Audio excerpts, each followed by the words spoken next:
आपका बच्चा एग्जाम देने जा रहा है, पढ़ाई करने जा रहा है और पास नहीं हो रहा है, या उसको आपको लग रहा है इसने पढ़ाई नहीं करी, पास नहीं होगा, अरे कहना क्या चाहते हो? तो शहद, बेलपत्री की बीच वाली पत्ती पर शहद लगा लीजिए और शंकर भगवान के शिवलिंग पर जाकर उसको बच्चे के हाथ से चिपकवा दीजिए।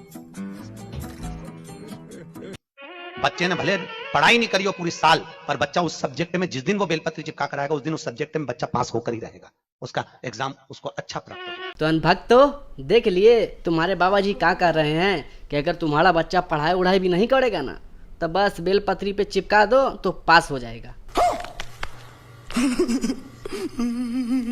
अब तो बुरा नहीं लगेगा भाई साहब, हम कल ना ये वाला वीडियो बनाए थे। सब लोग हनुमान चालीसा का पाठ किया करो। मगर क्यों? रतन जी, हनुमान चालीसा का प्रतिदिन पाठ करोगे बीमार नहीं पड़ोगे। मशहूर कथावाचक और धर्मगुरु रामभद्राचार्य की तबीयत खराब होने के चलते उन्हें अस्पताल में भर्ती करवाया गया है।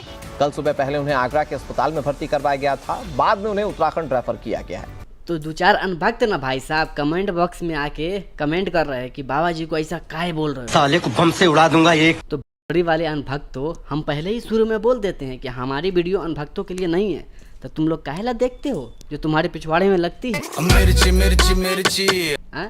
तो हम तो कुछ गलत बोले नहीं है भाई साहब। बाबा जी बोले हनुमान चालीसा पढ़ोगे तो तुमको जो है ना डॉक्टर के पास नहीं जाना पड़ेगा, तो इसमें तो हम हनुमान चालीसा के बारे में कुछ गलत बोले नहीं, फिर अनभक्तों को मिर्ची क्यों लगा हमको नहीं पता। अबे अनभक्तों, अगर ये बाबा बोलेगा तभी पढ़ेगा आदमी हनुमान चालीसा, ये बोलेगा तो नहीं पढ़ेगा, ऐसा थोड़ी नहीं है भाई साहब।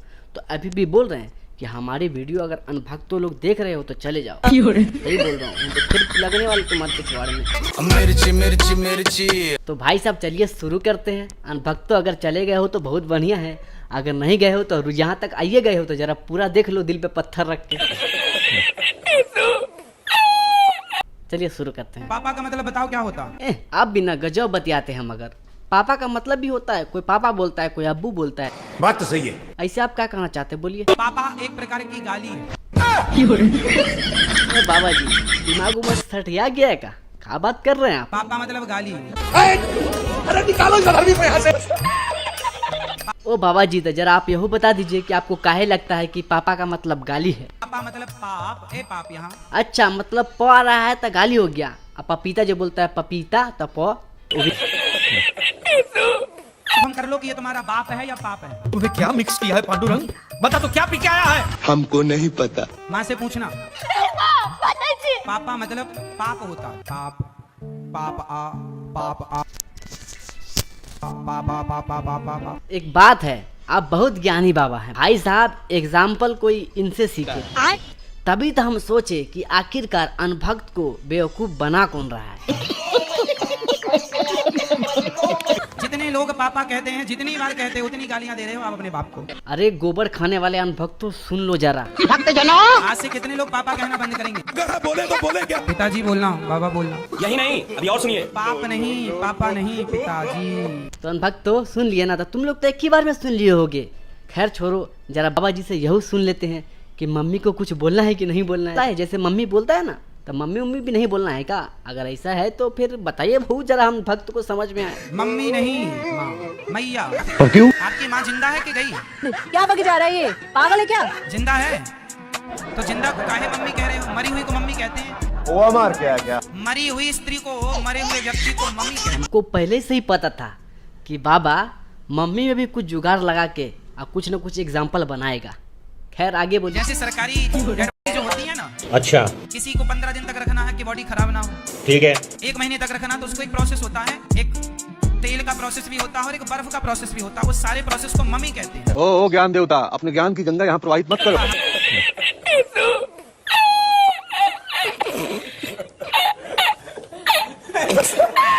तो भाई साहब देखे ना, मम्मी और पापा ये कभी जिंदगी में नहीं बोलना, समझे? तो भाई साहब बाबा जी अभी सिर्फ मम्मी और पापा का बताए हैं, अभी जो है ना नाना नानी, दादा दादी, भाई बहन, ये सब का एग्जाम्पल अभी नहीं दिया भाई साहब। कुछ दिन में जो है ना ये भी का एग्जाम्पल आएगा। जो राम जी को नहीं भजता वो चारों बनो चमार है, चाम को भजने वाला नीच। हमने फिर भी कहा कि रामभद्राचार्य जल्दी स्वस्थ हो। ये बड़ी अच्छी बात कही आप। जब आपको पता है कि गोबर कोहिनूर है कि एक गाय का गोबर जो होता है वो कोहिनूर हीरे से भी ज्यादा महंगा होता है। जब आपको पता गाय के मूत्र से हजारों तरह की बीमारियां खत्म हो जाती है। एक डॉक्टर तो गाय का गोबर खा के भी दिखा रहा है। ये देखिए, एक चम्मच गोबर, अगर हम एक चम्मच गोबर खा लेते हैं तो हमारा तन मन पवित्र हो जाता है, हमारी आत्मा पवित्र हो जाती है। पड़ गया, एम्स में भर्ती हुआ था, पागल डॉक्टर, वो वहाँ का था, उत्तराखंड का। तो उस डॉक्टर ने तो गोबर खा के भी दिखाया था। बहुत सारे भक्त गोबर को खा के दिखाते हैं, गोमूत्र को पी के दिखाते हैं, उसमें नहा के दिखाते हैं। तो बाबा जी को गोबर में नहलाना चाहिए था। गोबर की 2-4 जो है टिकिया बना करके उनको खिलानी चाहिए थी। बाबा जी को गायों के पैरों में लिटा करके गाय के पैरों से मसाज करानी चाहिए थी। बाबा जी का हाथ गाय के ऊपर फिरवाना चाहिए था, क्योंकि एक साध्वी गाय के शरीर पर हाथ फेर के बता रही थी कि इस तरह से कैंसर तक की बीमारी हो जाती है अगर अपोजिट साइड में गाय के बालों पे हाथ फेरते हैं तो ये सारे जो प्रयोग बताए जाते हैं, प्रयोग खुद क्यों नहीं करते? अरे खुद तो तुम करके दिखाते नहीं। देश की जनता तो जानती है, क्योंकि वो बीमार पड़ती है तो वो अस्पताल जाती है। लेकिन तुम उसे अस्पताल जाने की बजाय ये बताते हो गाय का गोबर खाओ, गाय का मूत्र पियो। इस देश में सारा विज्ञान, सारा साइंस वेदों में भरा पड़ा। मंत्रों का जाप करो, इतनी बार मंत्रों का जाप करोगे तो बीमारी नहीं आएगी। हनुमान चालीसा पढ़ोगे तो भूत नहीं आएगा। तो ये जो तुम सारे उपयोग बताते हो, सारे फार्मूले बताते हो, अपने ऊपर लागू क्यों नहीं करते? तो कथा केवल बिजनेस का खेल है, ना कि वहां से किसी की बीमारी होती। अगर कथा सुनने से कोई बीमार नहीं होता, अगर कथा सुनने से बीमारी कटती होती तो खुद रामभद्राचार्य जो रात दिन कथा सुनाते मंदिर में रहते हैं, उसे अस्पताल जाना नहीं पड़ता। अगर कथा करने वाला अगर भगवान के करीब होता, भगवान का एजेंट होता, भगवान से बात कर रहा होता, तो कथा करने वाला एकदम से भाग के अस्पताल में एडमिट नहीं होता, क्योंकि उसे पता है ये भगवान का जो मैंने झूठा भ्रम फैलाया गरीबों के लिए है, मैं तो जानता हूं कि इसमें कुछ नहीं, इसलिए वो सीधे अस्पताल जाता है। कथा करने से अगर जीवन सुधर रहा होता तो ये लोग अपने बच्ची बेटियों को IIT और बड़े-बड़े इंस्टीट्यूट में एडमिशन नहीं कराते। कथा सुनने से भला करने का गरीबों को कहते हैं कि कथा सुनाओ, 4 बार कथाओं में आओ, लेकिन कभी ये नहीं कहते गरीबों से कि अपने बच्चों को, अपने बालकों को स्कूल में जाकर एडमिशन कराओ। तो अगर कथा सुनने से बीमारी खत्म हो रही होती तो अपने बच्चों को डॉक्टरेट की डिग्री न दिला रहे होते। अगर कथा सुनने से जीवन की बीमारियां और जीवन की गरीबी दिलदरी कट रही होती तो अपने मंदिरों में, अपने मठों में और अपनी कथाओं में दान पेटियों का आयोजन न कर रहे होते। अमीश देवगन, जिसको गुल्लू के नाम से जाना जाता है, गुल्लू पत्रकार, वो अपने चैनल पर कहता है कि भाई भैया राम मंदिर जाओगे तो अस्पताल जाने की जरूरत ही नहीं पड़ेगी। तो भाई रामभद्राचार्य को अस्पताल क्यों लेके गए?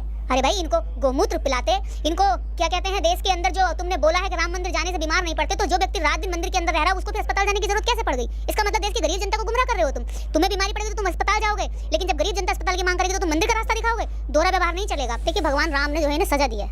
भगवान राम जो है इनसे बहुत रुष्ट हैं और अब और रुष्ट कर दे इन्होंने अस्पताल जाकर, क्योंकि जो व्यक्ति रात दिन मंदिर में रहता है और कथा बाँचता है, कथा पढ़ते पढ़ते लोगों को बताता है कि भाई तुम जो है दिन में 8 बार हनुमान चालीसा करो, तुम्हें कोई रोग नहीं होगा, तुम्हारे सारे रोग दूर भाग जाएंगे। तो हनुमान चालीसा नहीं करा गया इनसे? जो मंदिर जाकर बैठने वाला व्यक्ति अब बीमार पड़ते ही अस्पताल चले गए। जब देश की जनता राम मंदिर बनने के टाइम पर मांग कर रही थी, तेजस्वी यादव ने बयान दे दिया था कि देश की जनता को अस्पताल की जरूरत है और राम मंदिर की जरूरत नहीं है। मंदिरों से ज्यादा अस्पतालों की जरूरत है, क्योंकि मंदिर तो पहले से देश के अंदर लाखों हैं और अस्पतालों की संख्या कम है, तो अस्पताल बढ़ने चाहिए।